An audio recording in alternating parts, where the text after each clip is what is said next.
Come on. They're right there! Let's go. Move, move, move, move, move.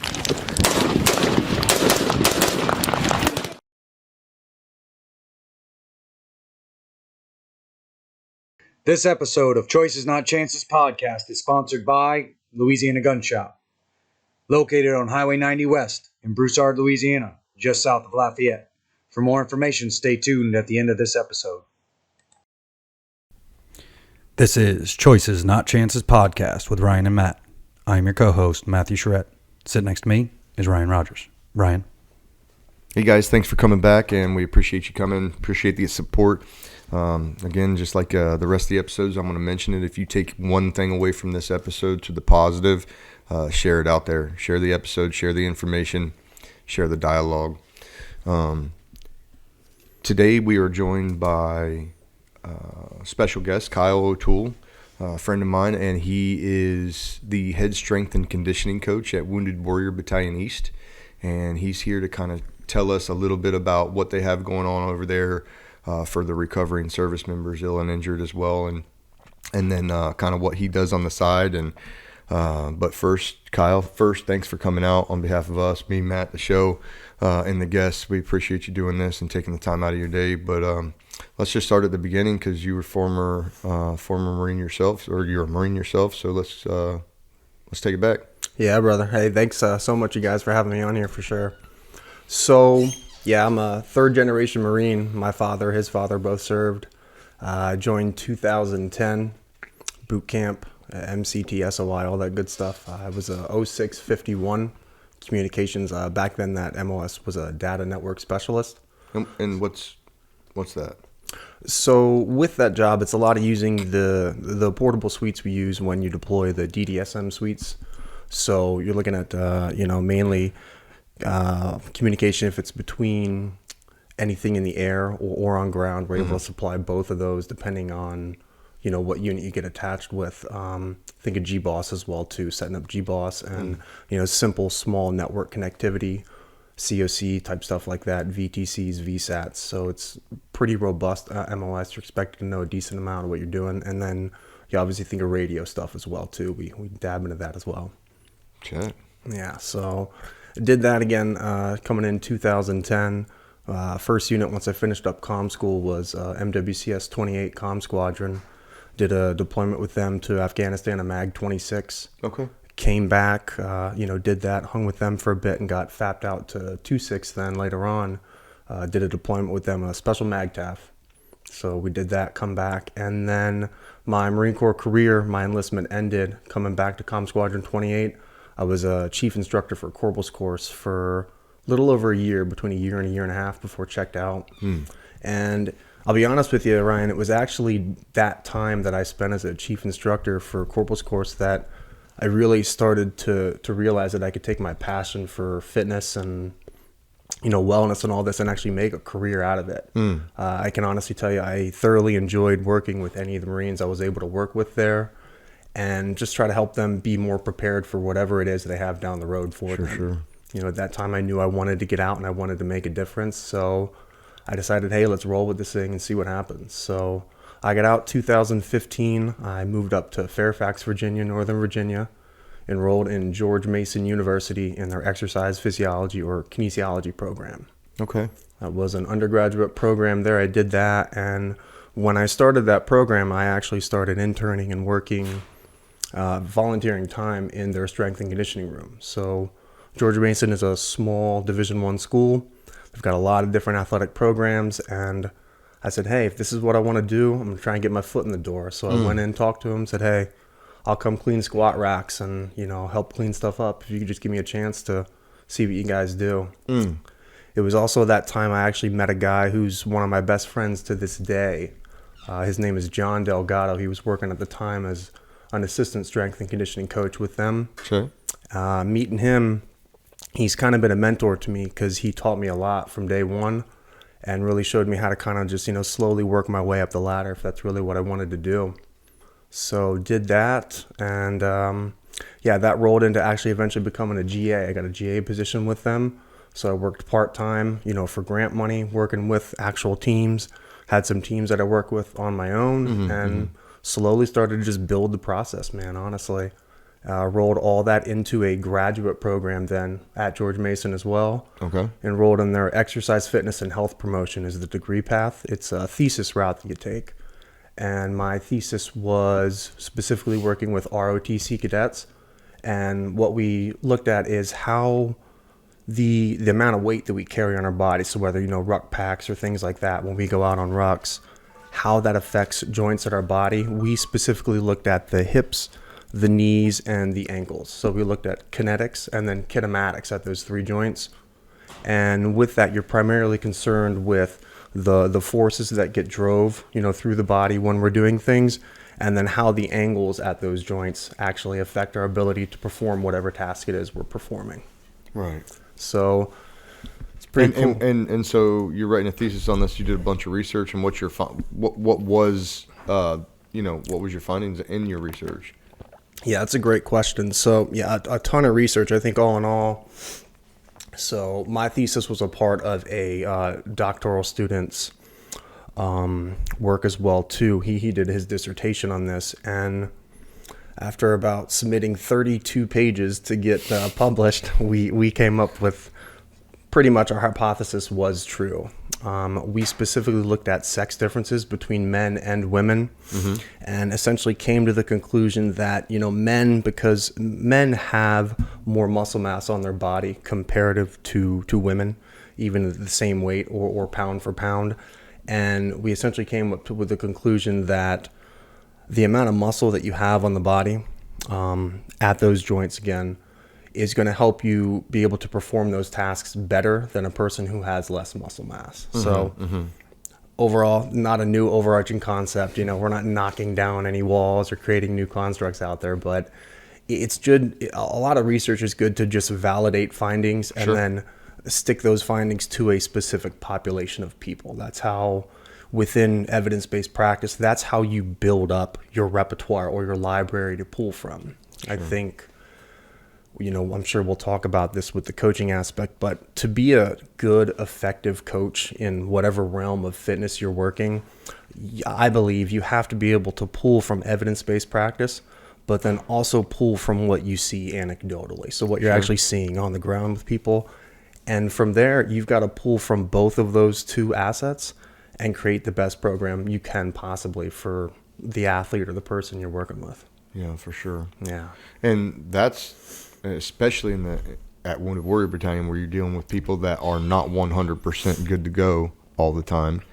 And so you have to work around injuries. So why don't you get into a little bit of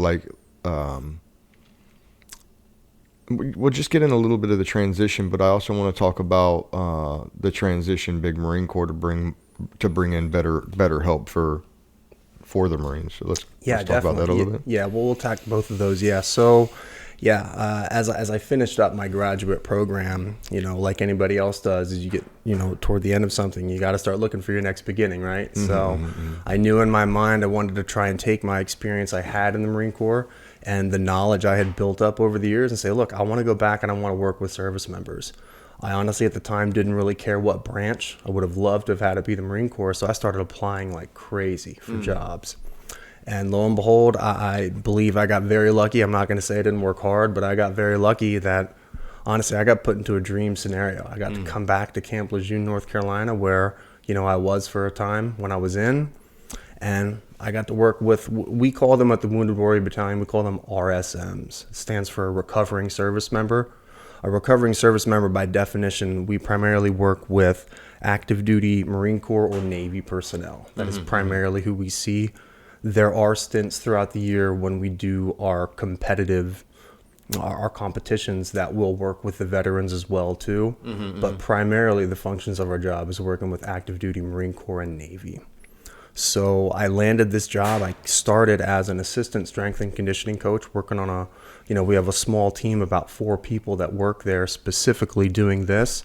And then there is a slew of professionals that we work with to help create any sort of protocols for exercise or just their well-being in general. So even though as coaches we have medical personnel like doctors, we have physical therapists, occupational therapists, and then more non-medical providers like athletic trainers or dietitians, nutritionists, myself and other coaches as well too. So collectively, we are coming together and we're trying to just build up each of these individual service members to the best ability that they still have, if that makes sense. Absolutely. Let me ask Yeah. you this question. I know that when I was over around the battalion, it seemed like for somebody that was damaged, to me, it seemed to be the absolute best place to go on the East, here, maybe not on the East Coast, you got Bethesda and stuff, but like Right. to recover at Camp Lejeune, you're in the best place with the most resources, the most assets. And then it felt like a lot of people don't take advantage of that while they're there. Is that still the case? Are we getting better about that, or? That's a very good question and a good thing to bring up, because it's very tough to pinpoint what specifically causes this, but you are 100% correct that there is a population of service members that come to the Wounded Warrior Battalion that, in my opinion, probably just feel so deflated about what has happened to them that they, were able to work or carry out their job at a specific rate or performance level, and then this catastrophic injury or a catastrophic event like cancer or some sort of mental health illness, rears its head, whatever the case may be. Regardless of what it was, it has changed their perspective on how they carry out their job. And I think the one thing that separates, we're going to call them tactical athletes, from your more conventional athlete, playing soccer or baseball or something like that, is you don't just compete when you're a tactical athlete, right? How well you perform dictates if you come home that night or if your buddy comes home that night. There's a little more investment there. It's not, we're not just competing, and it's tough, At the Wounded Warrior Battalion, I see some MARSOC, people. MARSOC has pretty much their own program. They can pretty much facilitate everything they need to, on their compound. But we do get some MARSOC people that come through. We see a lot of the O3 community and a lot of recon. All the recons, guys come our way. So there's a little more of an investment in them because of the job that they're doing. And you are exactly right in that, people come there and they have a deflated mentality because, again, they're not performing at the level they were prior. And it's hard as shit, man. I mean, the one thing I always try and do, and I think we do really well as a staff there as a whole, is really trying to empathize. I can't specifically put myself in your shoes. I didn't live through the experience you lived through when you were blown up. But I'm going to try and help you get back to what you were the best way that I possibly can. Yeah. So to answer your question, yeah, there is certainly a percentage of people that when they come there really have no interest in being there, especially when they start. But I will tell you what I do see, which makes me show up to work every day and give the best that I can, is I can guarantee you that whatever percentage of people that is that we see that is deflated at first, you give it a couple months down the road, the mindset has shifted. Yeah. And that's ultimately what we're after as a staff. We're going to create that buy-in. We're going to build that trust. And it takes time. Yeah. Every single person is different. But yeah, that is a consistent battle that we do fight as a staff. And it's why we keep showing up. So yeah, we do see it, but we also see improvements in it as well. Sure. Yeah, that's awesome. I know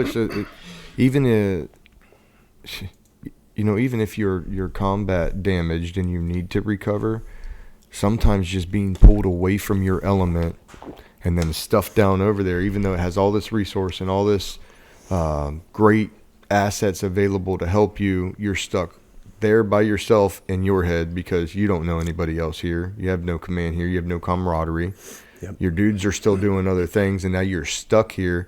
And then it's super weird coming from the O3 field because you and we are so always. Yeah. And any sign of, beta or laid back or chill is a sign of weakness, and you can't do that. So coming from there and then moving over to the battalion when I did, just for a short period of time, but it was like I was a new world to me. Nobody yelled. The staff wasn't even allowed to make corrections to, like, junior Marines. Right.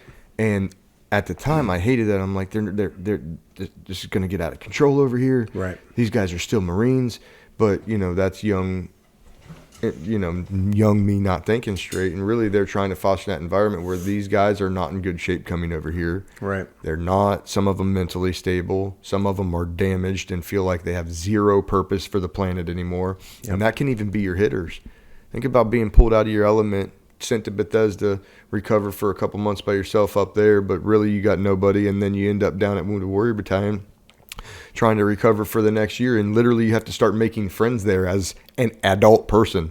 Exactly. Who probably is lacking in a whole lot of confidence because you feel deflated and defeated and purposeless, and it's a dangerous cocktail. Yeah, it is. And then you put a bunch of them together at the battalion, which is where they should be, and like you say, as time goes on, you see them start to have life again. But yeah, getting there is, I see why people, I understand what you're saying. Yeah, it makes more sense. Yeah, I've had this conversation with hundreds of RSMs now, the amount of time that I've been there, and one thing I try and let them know, and I think they do pick up on it over time. I actually do know they pick up on it because I've had them tell me. But two of the hardest things that an RSM does at the battalion, one is actually, and you just hit on this, is getting into the battalion. You were working at a construct at a unit somewhere that, was probably much higher tempo. And suddenly you're put into this different world. That is a very weird transition, like you pointed out. And the second thing that's difficult is actually transitioning out of the Wounded Warrior Battalion. Once you've drank the Kool-Aid, so to speak, right? You see how you are developing. You see how things are improving. And eventually it just kind of clicks. You have that buy-in. And then transitioning out into the real world and really figuring out what's next for you is also the second biggest thing. So those are the two toughest things, in my opinion, I think, that RSMs face: the transition into the battalion and then the transition away. And they're huge changes. True. I mean, you said you've been there yourself. We have plenty friends that we know that have, gone through, and that is probably the top, within the top three things that I consistently hear from people that have spent time at the battalion. Those are two very weird transitions, and it's really tough for people. Yeah, very strange. I mean, they have so much resource, though.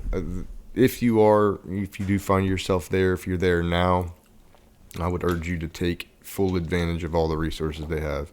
Kyle O'Toole and his staff at the strength, and conditioning over there at the gym. Your education, you have a lot of time, especially now with COVID stipulations. You have tons of time on your hands.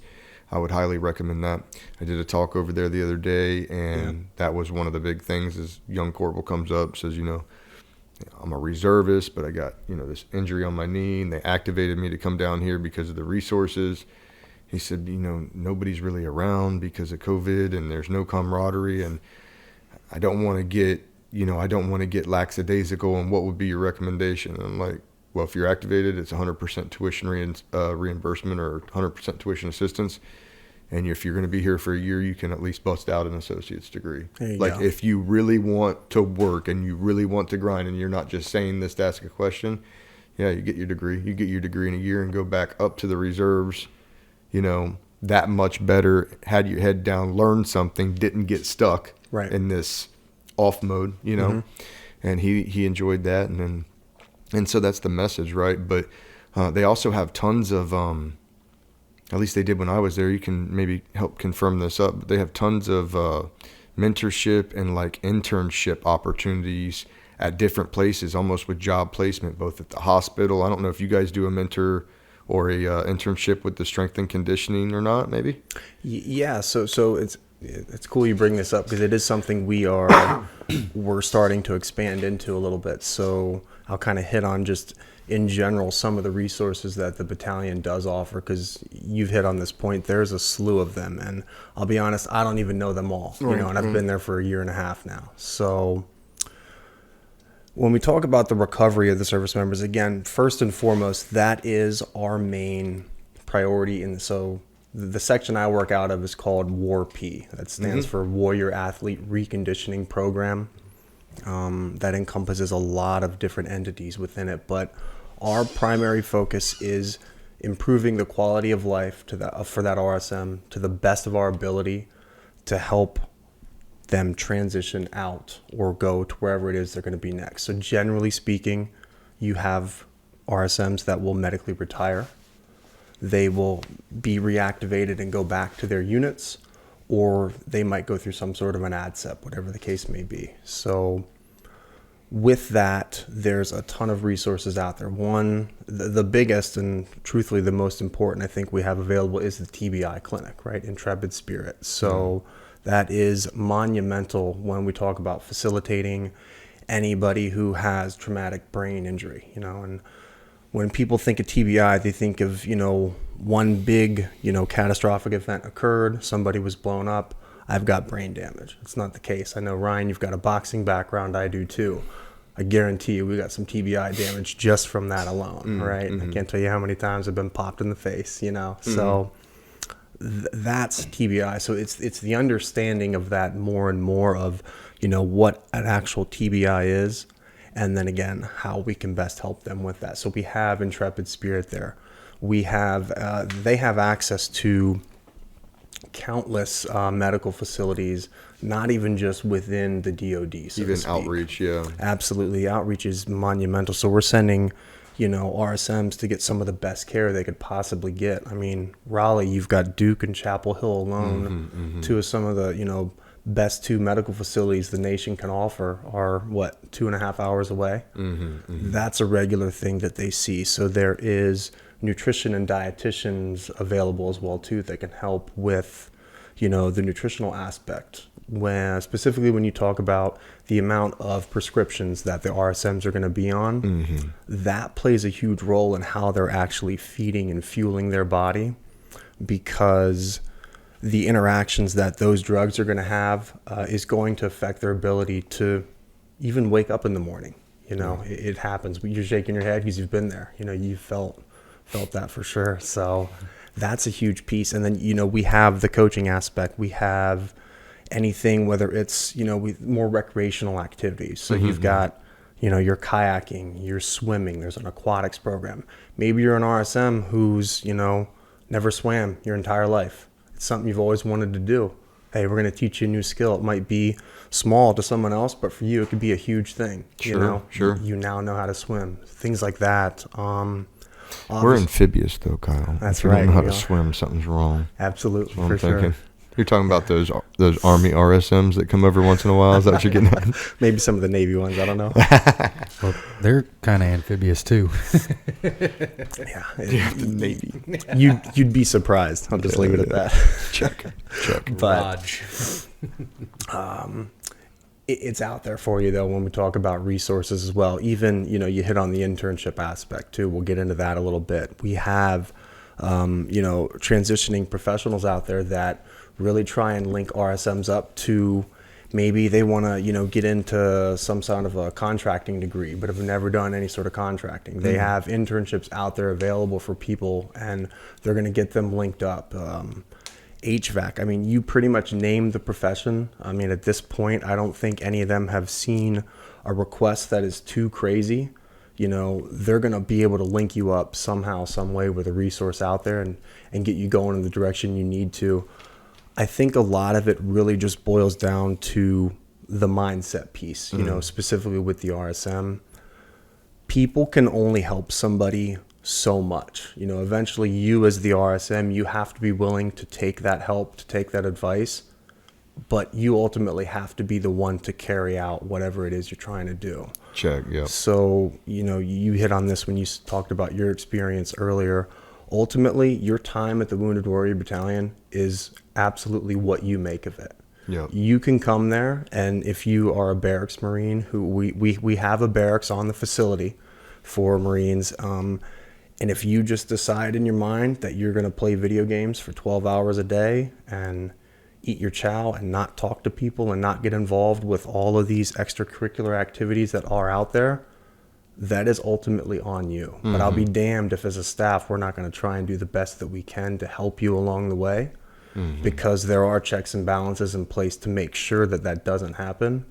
But yeah, it ultimately comes down to you as the RSM. It's your choice. Yeah. Yeah, and a lot of you guys that are listening to this, and maybe you are one of those guys that's not involved, and maybe there's a slew of reasons, but I can give you my experience only. In my experience, we're supposed to be around people. We're supposed to be around people that we're like, and you should, do your best. And I know it's a hard environment over there because of constant turnover, and you don't come from the units, and nobody has that, that deep connection unless you came there luckily with one of your, friends, or unluckily, however you want to look at that. But reach out, man. Get involved in some of the outside activities. Like you said, you do like the kayak days where everybody's outside over there. They try to do like family days when I was there pretty frequently. And to be honest, like sometimes maybe you're embarrassed. Maybe you didn't want to be there. Maybe you don't want to retire. Maybe you got hurt and you just don't want to be there at all. I would urge you to try to get past that, as far as, okay, understand that now you're here.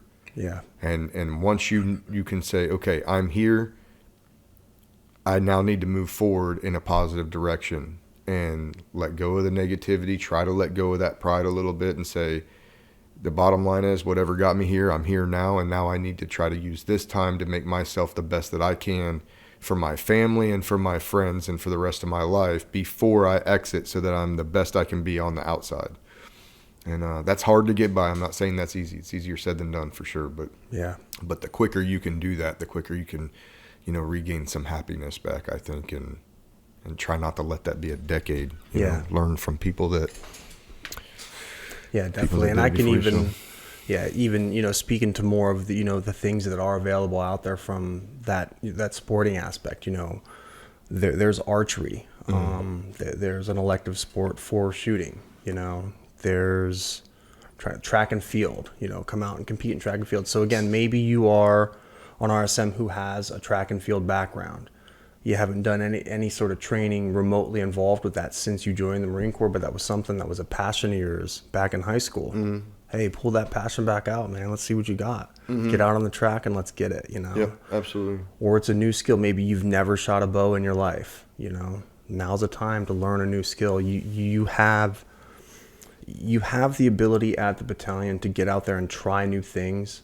But again, it always comes back to that piece of, it ultimately is down to the RSM. So building that camaraderie, building that trust, which is, as a staff, I can honestly tell you that really is a core value of ours when we're there. Mm-hmm. We're not trying to be manipulative with anything that we do with the RSMs.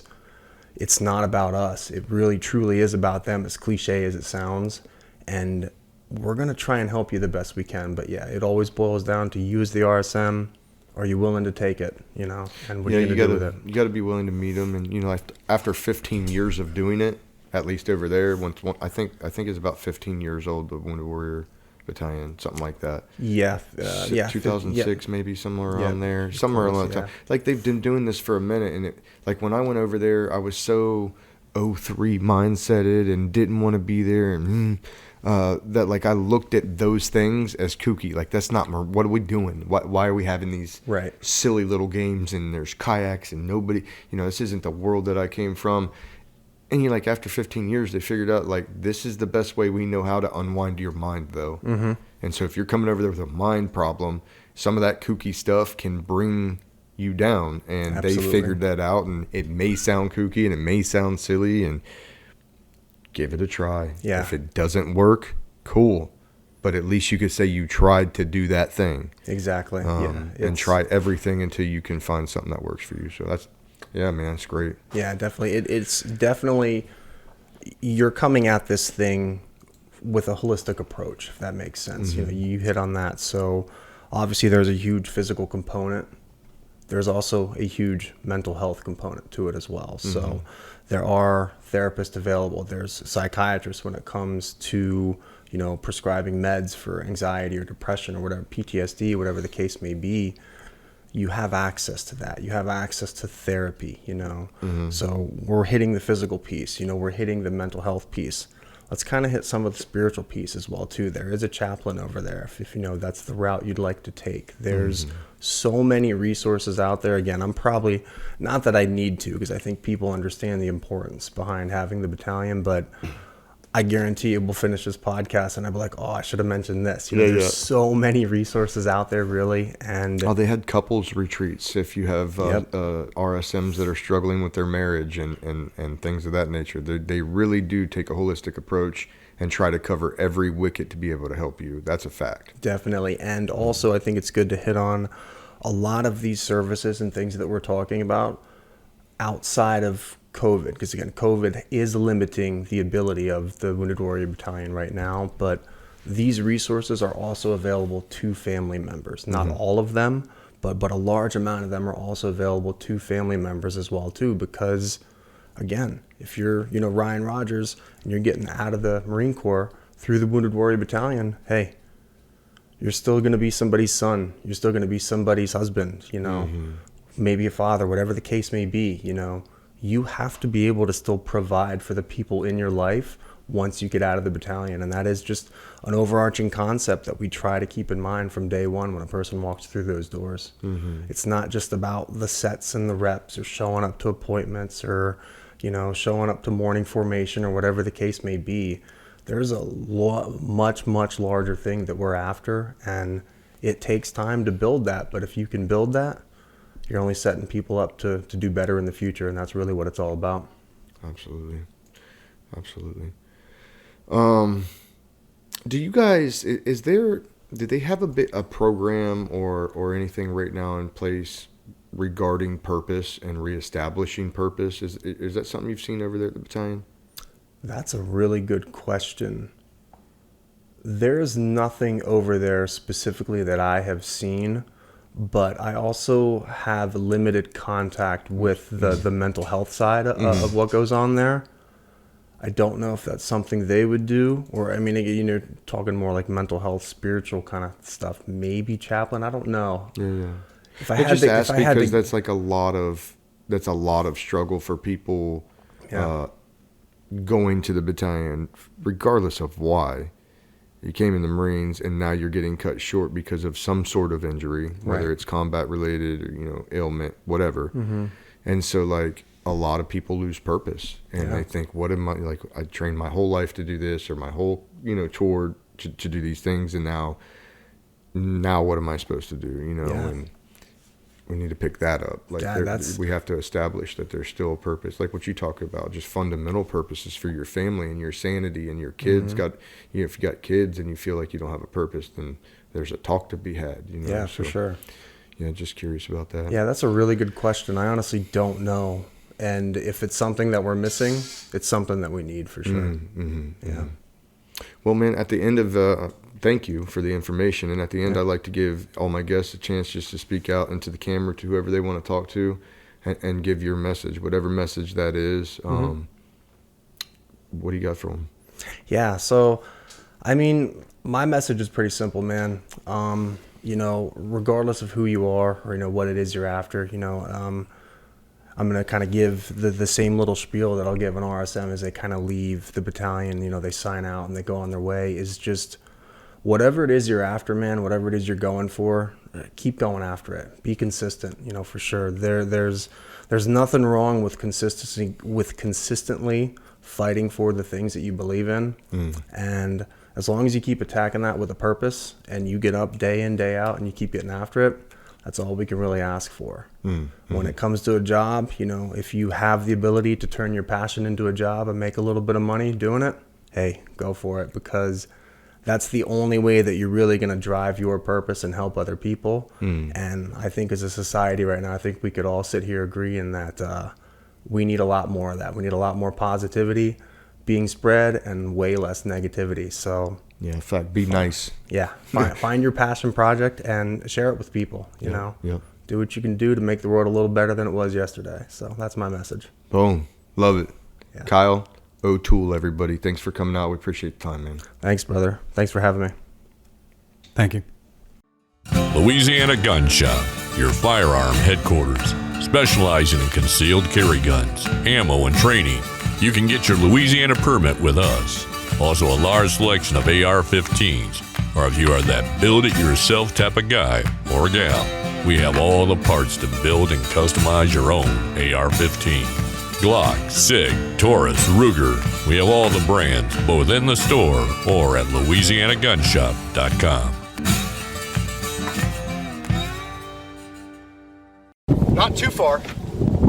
You're marking a building. Hit him. Yeah, that's good. That's a good shot. That's money. Yeah.